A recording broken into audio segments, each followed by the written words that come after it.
Hey guys, I'm Randy Unger, and this is another episode of Under the Radar, where we talk all things film. And I have a wonderful panel of guest critics tonight. We have, welcome back, Jen Covey. Jen, welcome back. Hi, thanks for having me. Sure, anytime, anytime. And also Mr. Matt Roran. Matt, welcome. How do you do again? Good to see you guys. Thank you for taking the time tonight. All right, guys. So we need entertainment now more than ever, and luckily there's a lot of great content out there these days. End of the year, award season's coming up, so we're getting like some of the best movies of the year in the next few weeks and months. So when I'm not watching stuff for the show, I'm just watching Curb Your Enthusiasm. It never gets old. Seinfeld. Mad About You, the usual stuff. Jen, how about you? What have you been watching since the last time? Last week? Yeah, I mean just the movies that you sent me. Only Murders in the Building isn't back on yet, but it will be, and I watched that. Nice. You like that, Matt? So good. It's good. It's so good, yeah. So I'll wait for that to come on. Other than that, Rob and I watched The Fresh Prince of Bel-Air because I've seen it 100 times, but Rob had never seen it before. So I find that amazing that he's never seen. It's amazing just because it was on all the time, but it's also amazing because that's like a genre and culture that he is really, really into. So like he gets all these like rap references. He only listens to like 80s and 90s hip hop, that's like his genre. Yeah.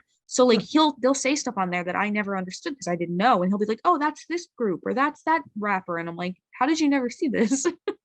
That is very. But it's really fun to watch it with somebody that's never seen it / like really enjoys that type of music too. Right. So is he enjoying the show? Does he like he loves it. He's like, I feel like this is what it's been missing my entire life. Awesome. And that's HBO Max, right? Yes. Cool. Which we now have. We got rid of Netflix and now we have HBO Max instead. I've actually been watching, I'm on rewatching season 1 of Family Matters. I love Family Matters. I am obsessed with old school TGIF. And me too. Boy Meets World. Yeah, Step by Step. Step by Step. I was just gonna say that. I'm about to kick it into Boy Meets World. Boy Meets World, yeah, that's my favorite. Yeah, I've been doing the Disney watch or whatever. So their television endeavors. I'm at the year that 1993 to 1994. So I'm about to watch Boy Meets World. So I'm excited to kick back into that because it's always been one of my favorite shows. I was gonna say it's like my favorite one from when I was a kid. Yeah. So I was obsessed with seasons 1 and 2, and I think 3 when he entered high school. I think that was season 2. Yeah. And I replayed the theme song like constantly. the first season theme song, that instrumental theme. And I don't know, I really sort of identified with Ben Savage's character. He seemed like a kid that I would have been friends with.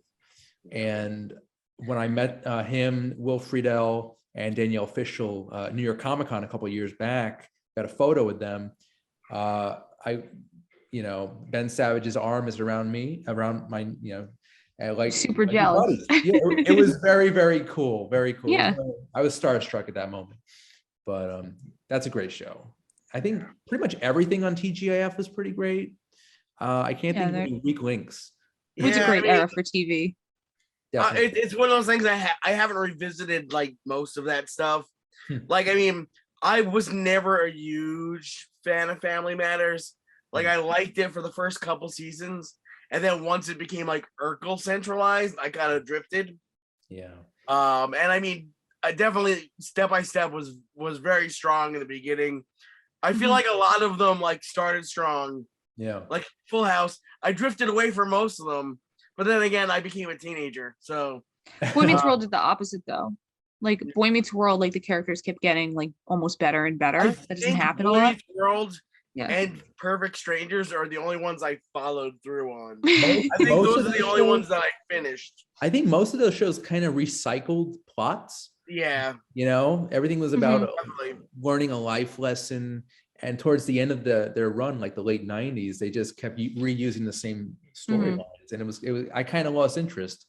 Yeah, I Now- think by the time that Uncle Jesse had kids, I was out the door. And, I do miss that era of TV though.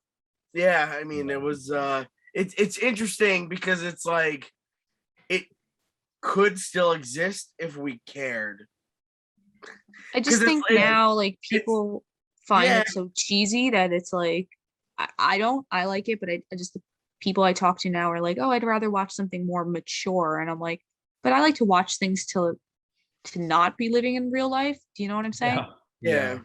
Yeah. I mean, I feel like the same type of shows are still on, and it's still like very much a like day of the week centric, like, you know, like, but it's like I haven't had cable in over a decade, so I don't even know what like Wow. I usually don't see things until like they hit Netflix, unless it's a show I'm really into, and I'll watch it on Hulu like as it happens. Mhm. Like Law and Order SVU, like I'm still watching. Like I love that too.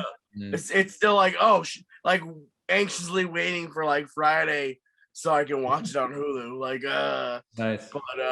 but besides that, I mean most things I'll be like, oh, a new season of that came out like last year. I'll watch that now. But Yeah. Like I said, the only TV I really watch right now is Curb, and I'm fine with that. It's a great show. this season, I Tracy Ullman, have not seen Sunday's episode yet. so good. No spoil. They're all good. So looking forward to it. All right, guys. So let's get into our first review. And this is a movie. It's a very interesting one. It sheds a light on Lucille Ball and Desi Arnaz's relationship, both personally and professionally. It's called Being the Ricardos, and we've got Nicole Kidman as Lucy, Javier Bardem as Desi. It's got a great supporting cast as well: J.K. Simmons, Nina Arianda, Tony Hale, Aaliyah Shawkat, among others. And it is written and directed by one of my favorite screenwriters, Aaron Sorkin. And he basically, you know, he's never churned out a weak project. He is a fantastic writer, decent director, better writer. And we definitely get a serious West Wing vibe here. You know, the classic walk and talk, where they're basically walking through a set when they could easily be just standing, but you know, exposing some very important details about the plot, some really quick wit, a lot of great one-liners, and yeah, this is now out on Amazon Prime Video. It's wonderful. At first, I didn't think Nicole Kidman was going to pull it off, but her voice is pretty perfect. She doesn't really look like Lucy, but they made her up to look as close as possible, and she pulls it off. Also, same with Javier Bardem. He looks nothing like the real Desi Arnaz, but the accent is great. The Cuban accent is perfect. Character, and it's I went in thinking it was going to be kind of like a fun comedy, but it's got some dark moments. It's very serious, and it's about adultery and uncertainty regarding your career and the fate of the show, I Love Lucy. But I thought it was a very strong film. I think it really worked. I think that the performances were perfect, and the writing was also really great. So, Jen, what were your thoughts on Being the Ricardos? So I grew up with I Love Lucy. My late grandmother, that was like her favorite show. So I know a lot about it. It wasn't like an unfamiliar subject. You're right that Nicole Kidman got the voice of Lucy right, but other than that, I just did not enjoy her performance of this. And I had said something similar during Respect. And I wasn't on when you did Spencer, but I also saw Spencer. Right. I'm in general very, very tired of people being portrayed by other really famous people.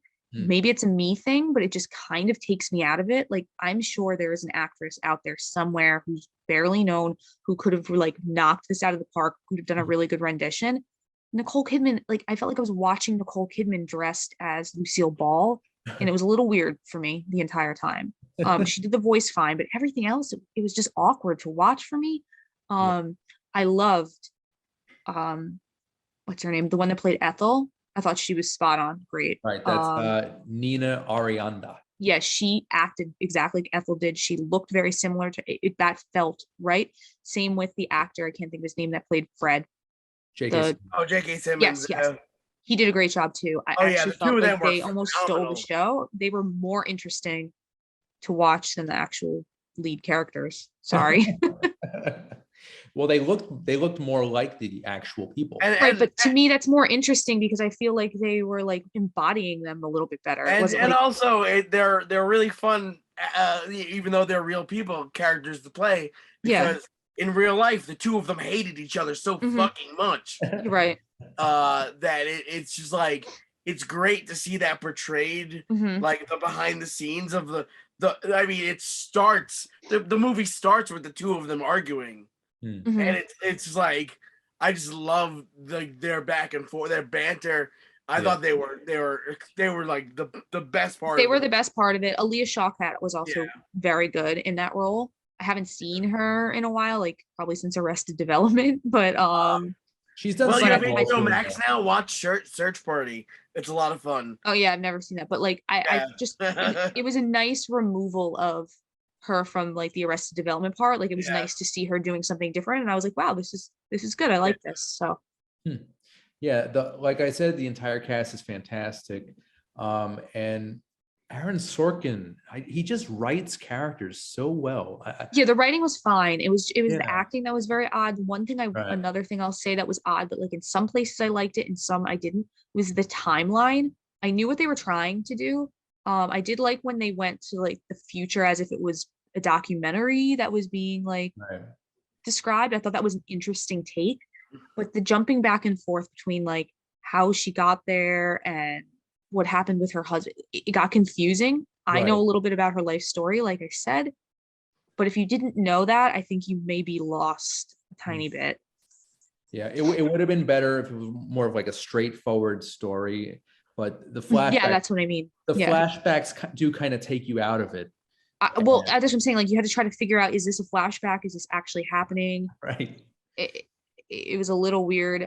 Even when she would flash to like the actual episode after it was filmed in her mind, I was like, is this actually happening? Is it not? Yeah. That was a little strange too.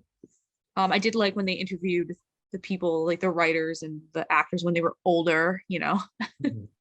I know. I think that back and forth in terms of timeline is due to Sorkin's direction, which just felt weird. I don't know. Yeah. And a little confusing. I think he should focus more on writing and leave the directing to someone else.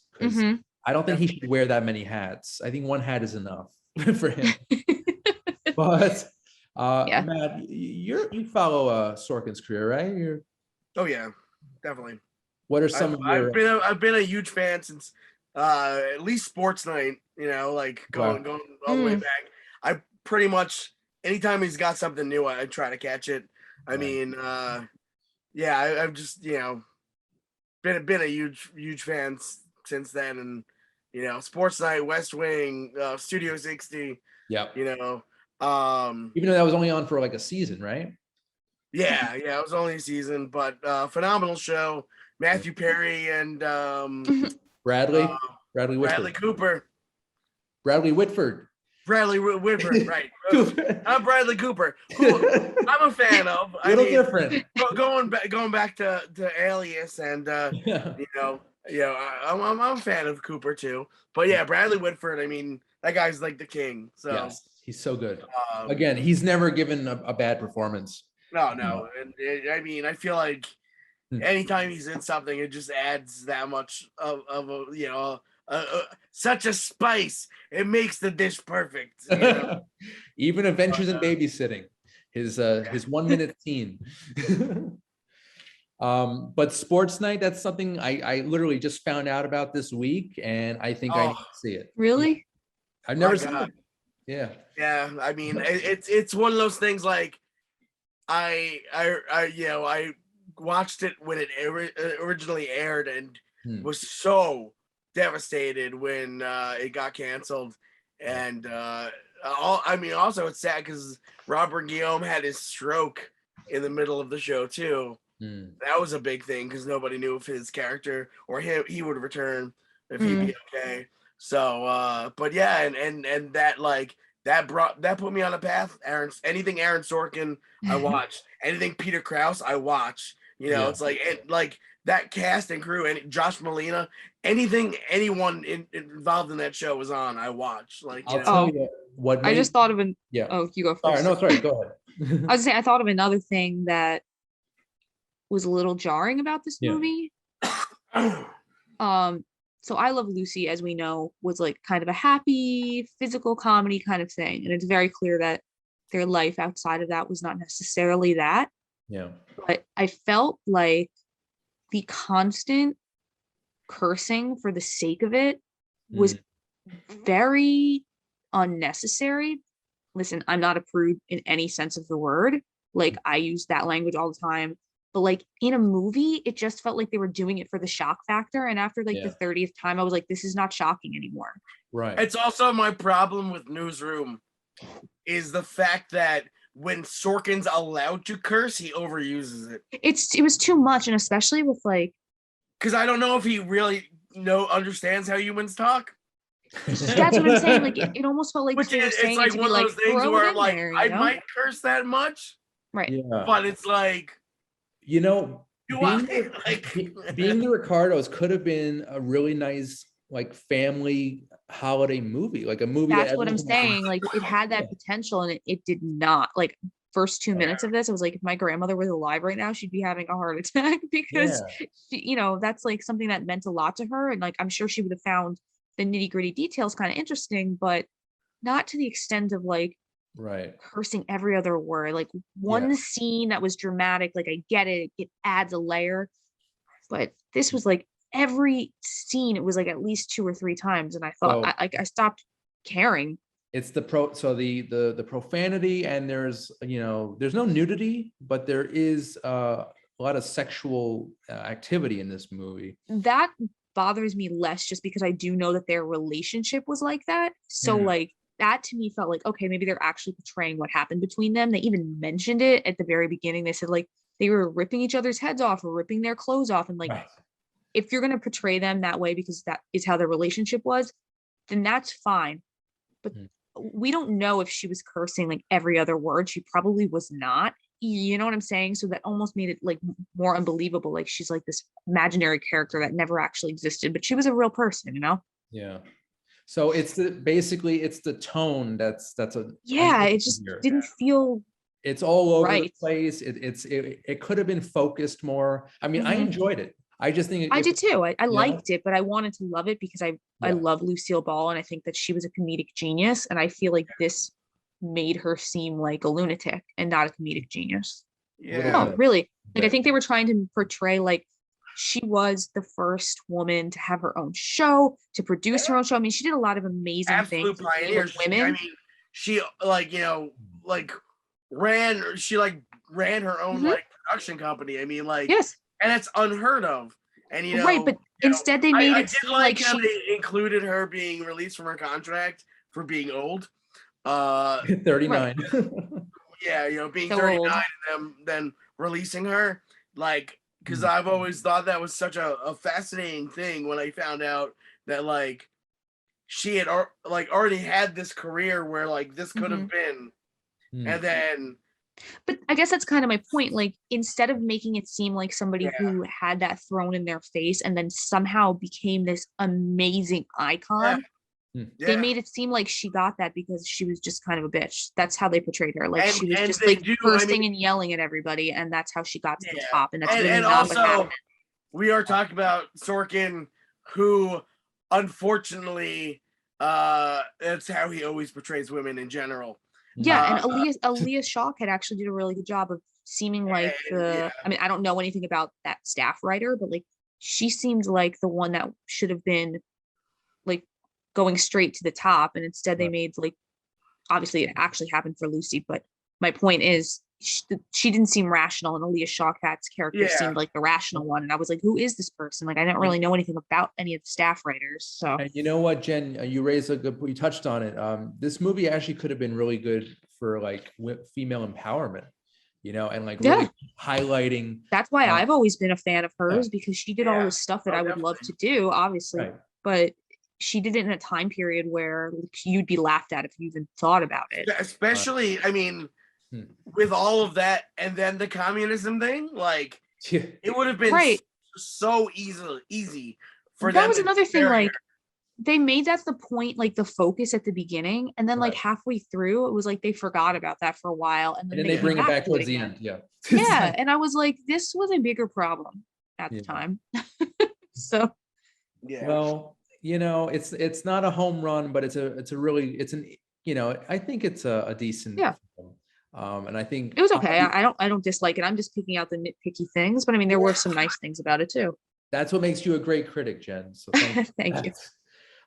So yeah, obviously fans of Lucy, I Love Lucy, the person, the actress, they'll definitely get a kick out of this. It's a nice history lesson. I learned some things about Lucille Ball and Desi Arnaz that I did not know. Some things about the show, the cast, the process. I love it. Any show, any movie that basically shows the behind the scenes kind of mockumentary stuff of like what goes on.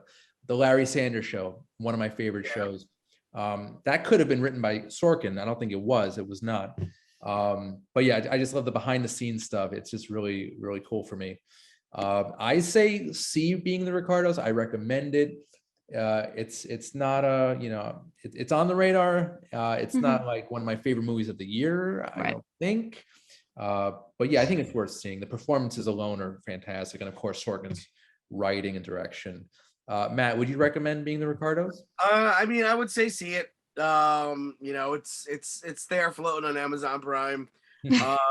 It's worth a watch. For a project where both leads tried to get back out of the roles, before the movie got shot, it's pretty good. Yeah. both Kidman and Bardem tried to exit, but they did all right. They did all right. And it was good enough for a watch, I would say. Definitely wouldn't be in my top 10 this year. No, But okay. I'd say watch it, but I enjoyed it. Good. Yeah, I liked it. Out I'd of say the watch three movies we're reviewing, I'm going to tell you straight up, this was the best one. Okay. Oh yeah. it. Out of the three tonight, this is definitely the best. Yeah. Yeah, I would watch it, but like if you are a fan of Lucille Ball, don't take it too seriously, because I think they a little bit portray her in a bad light. I don't really like that. So I think Javier Bardem has a shot at Best Supporting Actor or Best Lead Actor, a nomination at least at the Oscars. I think because he did win in 2007 for No Country for Old Men. Yeah, I feel like that's right. I forgot about that. Yeah. If anything, this might get a screenplay. Yeah. But I honestly don't see it getting any other nominations. Right. And I had the potential only going to to do get that, the which is screenplay kind of sad. nomination because it's Sorkin. I think this is an original screenplay, if I'm not mistaken. So yeah, Best Original Screenplay nomination for Sorkin. I see that too, Matt. Very good, very good. All right, guys. So we're gonna just take a short commercial break, but we'll be back with more movie reviews right after this. Under the Radar is brought to you by Magnitude Jewelry. Add a 2 to match your attitude. Patent pending, interchange genuine gemstone and crystal EMF protection jewelry. For more information, please visit magnitudejewelry.com/gemgirl or call 718-268-6634.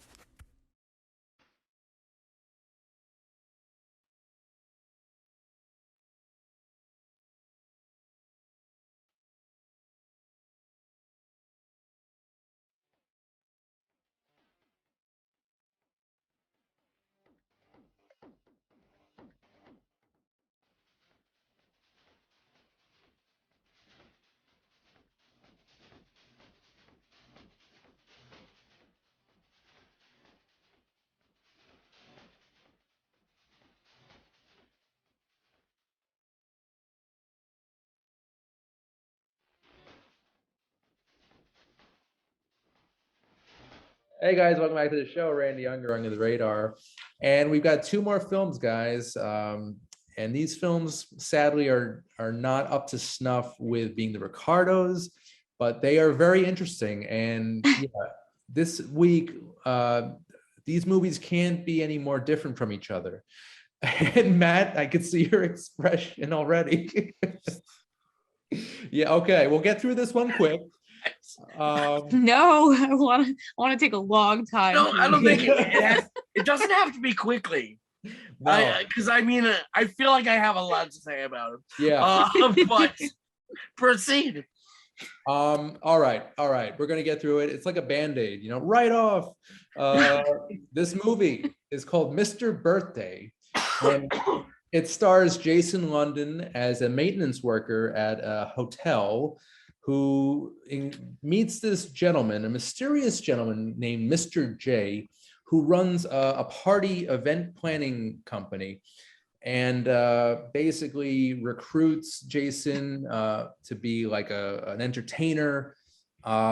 Jason London's character has a young daughter who has recently had a birthday, and she has the typical, pressures from her classmates. And we've got an interesting supporting role from Eric Roberts, who looks like he's either drunk or high. I don't know what, but I thought he was the best part of the movie. He was very funny, in my opinion. I think Jason London was very good too. Was he the one that played the lead? Yep. Yeah. He, considering the movie that he was in and the script, I think he did his very best, and it shows. Mm-hmm. So yeah, this movie is very strange. It's a comedy with quote unquote heart. Really, the core of it is the father-daughter relationship, and basically the father's desire for something bigger in terms of his work life, his career aspirations. And when he gets involved with this event planning party, things change for him. And it's not a good movie, but it does have some heart.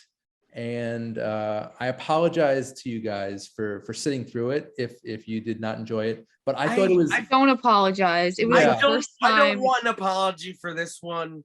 Okay. It's not body cam. Yeah, it's not body cam. Right.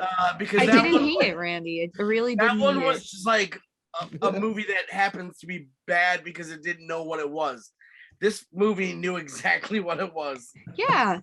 Okay, so you okay. always make me watch like movies that are really, really well made, but like I would never watch on my own. Like I might watch Being the Ricardos because I like Lucy, but like right. A lot of these other movies, I'm like, Randy, okay, like the ones from last week, I would never watch most of those. Here's the thing about this one. I probably would have never heard of this movie before, but I didn't hate it. Like I liked it for what it was. Like it wasn't great, but like I enjoyed it in a weird way. Like I was laughing constantly because I just couldn't believe what I was watching. I did think the lead guy, I forget his name, London, right? London. Yeah, I thought he did a great job. I really liked him. Eric Roberts was good, but like he was psychopathic. It reminded me from the moment I watched it, I was like, this reminds me of like Willy Wonka meets I don't even know what. Like as I was watching, I like got a vibe of like many different films from like the 80s that they tried to make modernize. Like it was so outrageous. I loved the Santa Claus man. Like I don't know what his name was, but he looked like Santa Claus. Right. That ran the birthday. The character. I kept expecting at the end for him to be like, I'm Santa Claus. Yeah. But like that's why I said it was like Willy Wonka, because I knew at some point like what is going on. Like he probably is like the owner of this entire thing. It was just like crazy. Right. But some of the acting in this was maybe some of the worst I've ever seen in my life. And I hate saying that. His boss. Yeah. His boss in the movie. Yeah. Oh my God. He was the producer of the film too. I looked her up. Where is everybody? I looked her up. She was the producer of the film. She produced it. Tanya Melendez Lynch. Yeah, she produced it too. Familiar. Yeah. Probably because she's from here. Like she totally gives me Long Island vibes. So like I'm you sure just know her. I probably like sold her many things in my 20-something years of retail. I thought the daughter was cute though. I thought she was adorable. Yeah. Some of her school friends were in need of me as their acting coach because oof, I was like, my kids would not do this. Oh my god. Jen, do you have experience with performing at birthday parties? Oh my god, yeah. I was like Disney princesses all the time. I was Barbie once. That's right. I didn't have a problem with the storyline. I actually thought the storyline was kind of unique in a way. I mean, other than it being like a little bit like Willy Wonka, but I was like, I just did not think that this is what the movie was going to be about whatsoever. So that's kind of cool. It's a good premise, actually. I know it's just like very poorly made. Right. Like right. The worst. Okay, so in my mind, just let me get through this thought before you comment, okay? So you can get the whole picture of what happened here. So I was watching this by myself, Rob obviously here. Usually we watch all the movies together, even if one of us is not on the show, but he was working, getting ready for bed, whatever he was doing. And the music came on and I was like, what the hell am I watching? And wait, this gets better, Matt, okay? I'm like, what is this? Sounds like it's made in GarageBand, okay? So then some time goes on, okay? And I look up that the person who wrote this is like his first film that he made. He's been nominated for Grammys for music. And I was like, weird. And he let this be in his film. So I let it slide for a little bit. I thought maybe it was just me. A couple more minutes go by. Rob comes in and he's sitting down. He's looking at this. He goes, what is wrong with the music in this? Okay, so it was so distracting. It was so loud. Yeah. I'm not even going to say it was bad. It was just so poorly executed. Like, I think maybe if it was quiet in the background, the circus aspect of it like went along with the ridiculousness of the film, but they'd be having like a normal conversation, like, hey, what's up? Oh, time to go to a birthday party. And then the background would be like, do. It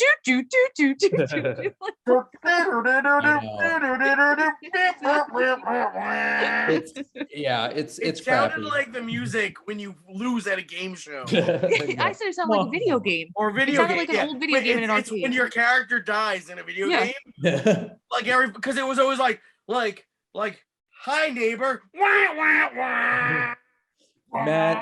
Matt, what were your thoughts on Mr. Birthday? All right, I'm curious. My first thought is when I saw Eric Roberts was in it, I have a rule. If Eric Roberts is in your movie and you're not like Christopher Nolan, it's gonna be the fucking worst thing I've ever seen.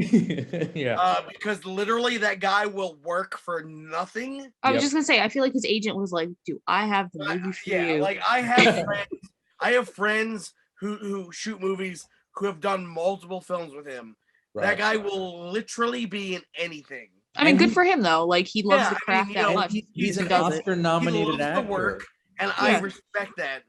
I mean, if I was like an actor like that, like of his caliber, because I mean, like Eric Roberts is a legit name. Yeah, that's why when I saw it, I thought I was fully expecting him to be the lead or like the biggest character, and I was like, what is happening here? And he loves to work, and I really respect that. Me too. And he will literally do any movie, and he will work with it. I mean, this character was so bizarre and out of control. I mean, it's probably the best thing I've seen him in probably since The Dark Knight. I don't think I've seen him in a leading role in quite some time. Oh yeah. Well, he only does like really like Z grade movies. Like that's what he does leads in is stuff like Mr. Birthday. Yeah. He did another movie recently called The Elevator, very low budget. And a few others over the past couple years too. He's sort of like a lesser Nicolas Cage, I'd say.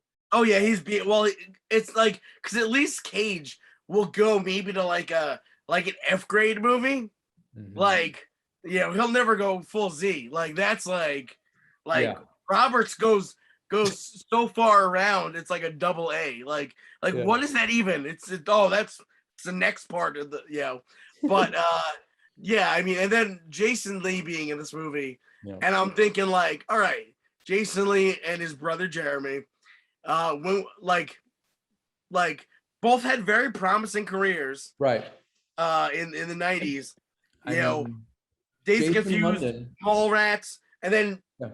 gone. So that was Jeremy, right? Jeremy was in Mallrats. Jason was Dazed and Confused. Was Days and Confused. Right. And Out Cold. It's like whatever happened to him? I know. And you know, he did a lot of like little bit parts on TV, but you know, I feel like his career should have been much bigger. I mean, yeah.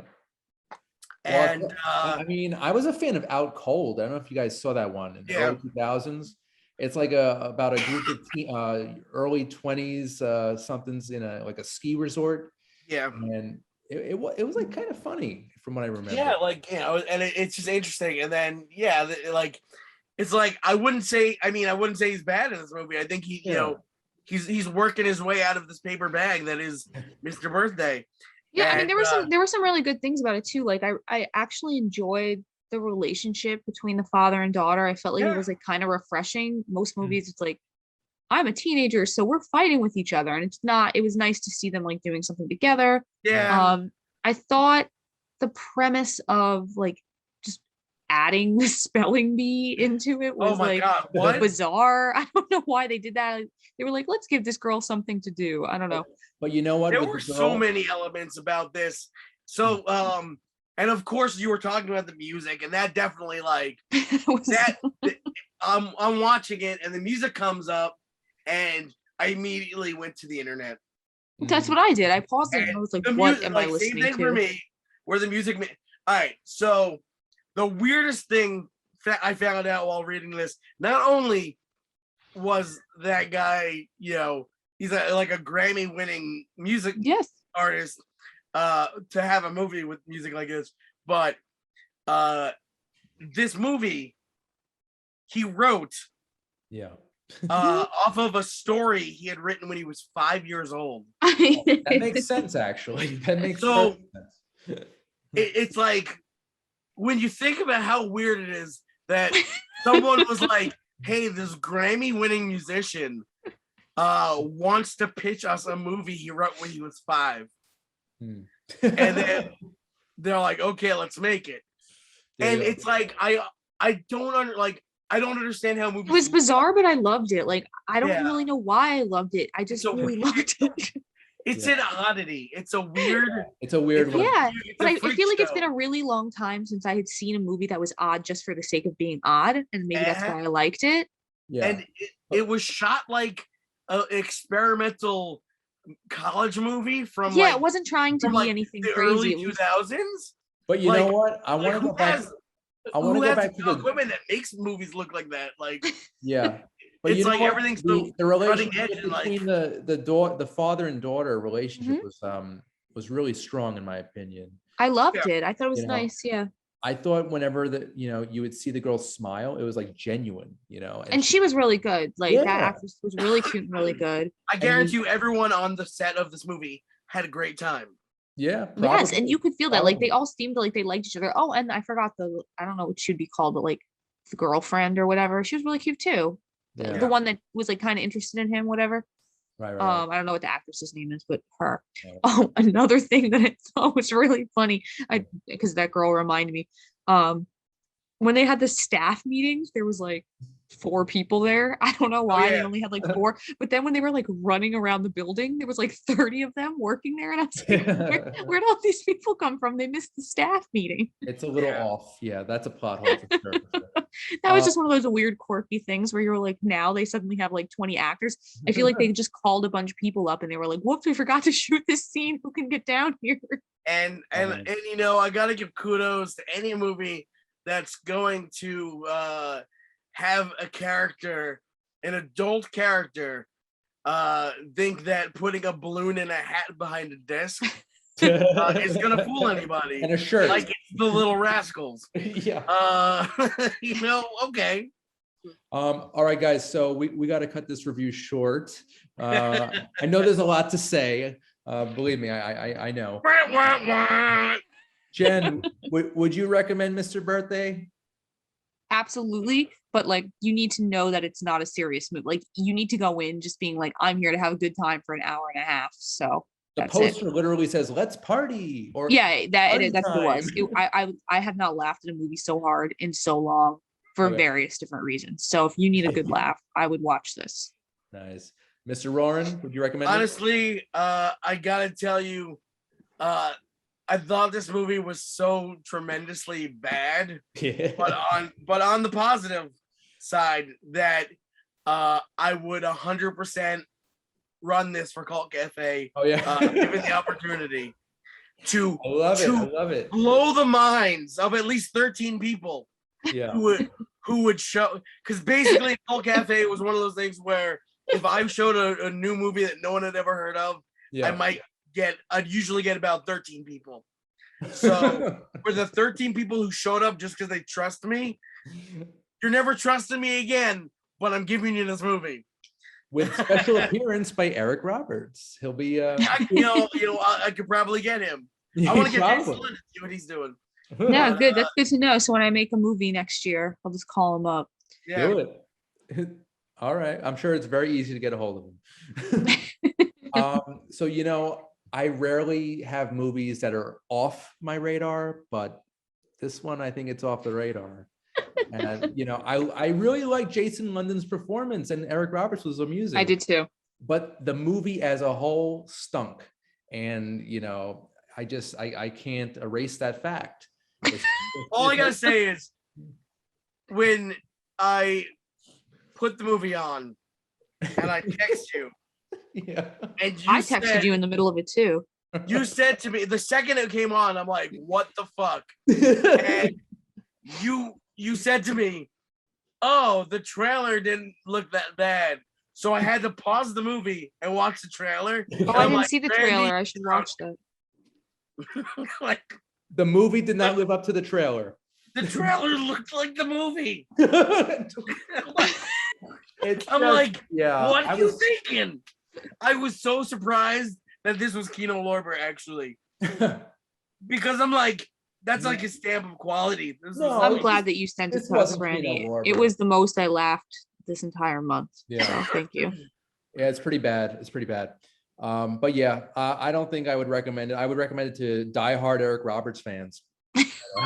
There's no such thing. Okay. Even Nice. yeah. I mean, There's one guy. they in, probably like- gave up. Any diehard Eric Roberts fan probably gave up when he hit, because he's got like 756 credits on IMDb or whatever. Yeah. Somewhere around 430, they probably gave up. Some guy in like a shack somewhere in Yeah. Oregon. All right, guys. Zimbabwe. So we got a totally different movie review to go through right now. And this one is called Minamata, and it is a Japanese village that has been affected by mercury poisoning. And Life magazine decides to send a reporter, a photojournalist rather, played by Johnny Depp. The photographer is W. Eugene Smith, who's considered one of the greatest photojournalists in the history of the magazine and in the world. And it shows the effects of mercury poisoning on the villagers. It's really horrific. Their bodies are mangled. They can barely move. They can't speak. They have to be cared for. A lot of them have died. So they send W. Eugene Smith to this town to document everything. And along the way, the photographer, he strikes up a romance with one of the villagers. He basically documents what's going on and shines a light on this really evil corporation that is basically dumping these toxic chemicals into the water, paralyzing and killing these innocent villagers. And Johnny Depp, despite all the his legal issues and his bad boy image and all the terrible stuff in the media, I think he gave a pretty good performance here. And I was actually very surprised. It was nice to see him in a non-Tim Burton role. So yeah, this is Minamata. and it's a very good drama based on very real and tragic events. Jen, I know you didn't get to see the whole thing. I watched it, but like I don't remember a lot of it, to be honest with Okay. you. So Did you like what you saw, or? yeah, I mean, I really like Johnny Depp. I think he's a great actor. But after Mr. Birthday, I just this was like the total opposite vibe, and I was like, I don't need this right now. You know what I'm saying? So like, it was like a little too stressful for me. I hear you. All right, I hear you. Maybe we should have ended with Mr. Birthday. Always end with a party, man. That's true. That's true. Exactly. Lesson learned, guys. Lesson learned. I also watched Mr. Birthday first. I should have watched it last, probably. Yeah, So. I watched Mr. Birthday first as well. So Yeah, me too. Matt, what did you think of Minamata? I liked it. I thought it was you know, it's definitely a really interesting story. I love any like behind the scenes you know, like film like this, showing like the artistic process, and you know, just like you know, I love, you know, Johnny Depp playing non-caricature characters. I feel like it's been way too long since he's taken a bite out of something that wasn't like over the top. It was also nice to see him in something again. Like, Yeah. I feel like with all of his personal whatever that's going on in the world, like we hear in the tabloids and stuff all the time, like it was nice to actually just see him again. Yeah. Which was good. Like it's good because it's like, and it's like, it's part of, you know, it's part of what I like about, you know, always liked about Johnny Depp is you know, his ability to just like get into a role and be that role. And you know, like he hasn't done anything. I can't even remember the last time he did a role that wasn't like Captain Jack Sparrow or the Mad That's Hatter. what I mean. Like it was nice to see him again. Yeah. Like, Like be Johnny Depp and not as a character that exactly, that he like can as really a act. person and not like, you know, some like caricature of yeah, I was gonna say like cartoonish. Yeah. Even though he had like he had a white beard and a different, slightly different appearance, you could see its depth, and he was playing, he was playing somebody else, but at the same time he was playing himself. Like he wasn't really. He has a certain style about him. Yeah. But I usually like that. Yeah. For him. I think the last time I appreciated a role of his was like Sleepy Hollow, 1999. Ever since then, he just does these larger than life cartoon characters, which I would say maybe I loved like him in What's like Eating what Gilbert from Grape. from hell like 2004. Oh, that was the same year as Sleepy Hollow, 99. Was it From Hell? Yeah, 99. Really? Yeah, pretty sure. Yeah. Wow, I could have sworn that was the 2000s. Yeah. But yeah, it's I mean, I can't even think of a role of his I've even liked in, you know, in forever. Because I mean, it's like, you know, the Pirates of the Caribbean movies are fine or whatever, but it's just I think the problem with this movie, and maybe it was just me, but like other than Johnny Depp, like I just don't have, there's nothing memorable about it to me. Do you know what I'm saying? Like it's memorable because Johnny Depp is in it. Like if it would have been anybody else, I don't know if I would have. He really he brought a lot to the proceedings. Like he really. That's what I'm saying. It was really mostly him that was interesting. I don't. Well, I think the female lead was very good too. I'm not saying that other people were bad. I'm just saying like he really was like the draw of it. Yeah. Like I don't know if this would have stood alone without a big name like that. So he's really the main reason I picked this movie, because I was very curious to see what he was going to do with it. Because we were very curious about seeing him play our beloved Billy Crystal. Stop making famous people play other famous people. It's so weird. Like just get like a theater actor to do it. I just don't like it. It would be a lot cheaper too. But yeah, definitely probably see the image right now of Johnny Depp looking like Billy Crystal. That image will be burned into your memory, and it is very odd. And he even looked like him in the movie. So yeah. But Matt, you raised a good point regarding like the process, the artistic process of developing film, and how I would have liked to have seen more stuff in the darkroom. Definitely. You know? Yeah. I mean, yeah, and like I feel like they opened a lot of doors that they didn't even like further explore. Yeah. Like just character wise, with like even like with just like background characters. Like I love, when he he's first there and he gives the camera to the guy who's all like mangled because of this disease, and he's like shooting all the photos and whatever, like stuff like that. I thought, it's like I wish they went farther with that, like just like instead they kind of went the safe route with like the Yeah. evil corporation dumping the toxic waste into the river. That was a little cliche, but at the same time it actually happened, so it the was story. Yeah. yeah, So, it was pretty genuine and really pivotal and important to everything. yeah. And I think one of my favorite parts was the end credit sequence with all the actual footage, yeah. the photos of actual man-made disasters and the effects Yeah. that they had throughout history. I thought that was very powerful. Yeah, it was really nice. I think they should have went more with that. And I don't know, there was something off with the movie. I think they should have just focused more on the real life tragedy, and maybe not focus so much on Smith's relationship with the villager. That was a little, in my opinion, a little unnecessary. It's a fine film. It's not a great movie by any means, but I think Johnny Depp really sold it. That's what I was saying before. Like, if he wasn't in it, would anybody remember this movie? I don't really think so. No, probably not. Matt, would you recommend Minamata? I would say check it out if it's streaming or it's it's an interesting the premise of the film, the actual saga of so it's definitely worth a watch. But yeah, it was by no means incredible. It's a solid film. It's good. Yeah, it works. It's Yeah. decent. It's actually a lot better than I thought it was going to be. So, Jen, would you recommend it or finish watching it? If you like Johnny Depp, Yeah. yes. Right.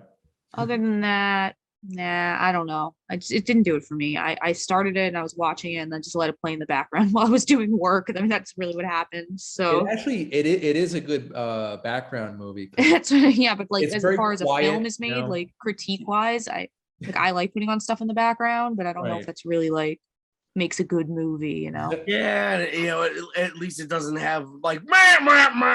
Soundtrack. Right, the Total music in opposite it of was that. fine. Right. It's like a screensaver with Johnny Depp. So, Yes. all right. So Minamata is now playing in theaters and will expand into 2022. So check out Minamata. All right, guys. So we have a few minutes left. I just want to go around and do some plugs. Jen, I know you're always busy. What's going on? Well, I'm directing a couple shows right now. Okay. I'll be directing another one in a few weeks starting then. Most of them are kids. I'm casting a ton of stuff. I am still running the Long Island dating show. So if anybody out there is watching is single and lives in the tri-state area, please apply. You can email, you can go on Instagram and contact me, JENN.COVE, and I will send you the application to apply. It's going to be a lot of fun. It's going to be like a ticketed event that people can come to too. Still writing my novel. It should be done and published by next year. And I'm planning on turning that into a feature film. So Sweet. Wow. got a lot going on. A lot going on. All right. Awesome. All good things, it sounds like. That's great. Mr. Roran, how's Pickle Island doing? It's going good, It's been a good couple weeks for pickle sales, can't complain. Good old Pickle Island, 12 Ludlam Avenue in Bayville. You've Also, got what you like pickle like sandwiches or fried pickle concoctions? we do hot dogs and we do fried pickles, as well as buying pre-packed pickles and such. Cool. So yeah. Cool. And you've got some VHSs and DVDs We there? got too? VHS, we got DVD, we got Blu-ray, we got comic books, video games, CDs. So, yeah, Very nice, sir. Very nice. good stuff. I need to visit. I know I keep saying that, but it'll happen. And you have two Come down to the locations Long now. Island dating show, and you can visit them at the same time. Two birds, one stone. I like it. Exactly. Cool. All right, guys. So those watching at home and on your devices, you could check out new episodes of Under the Radar on Manhattan Neighborhood Network. Also on cable TV channels, FiOS 34, RCN 83, and Spectrum 56 and 1996 on the Manhattan Neighborhood Network. Just go to the Lifestyle channel, that's channel 2, and you can watch live Mondays at 11 a.m. Eastern. Also, feel free to subscribe to Under the Radar's YouTube channel. And yeah, that about does it. Jen, Matt, thank you. This was a great show as always. Thanks. And yeah. I was finally happy you picked some films that I would watch. So, finally, like on my own without you telling me. Finally, there you go. I was finally happy that you chose a movie like Mr. Birthday. Yes, me too. Okay, I'm getting some mixed reactions here, but okay.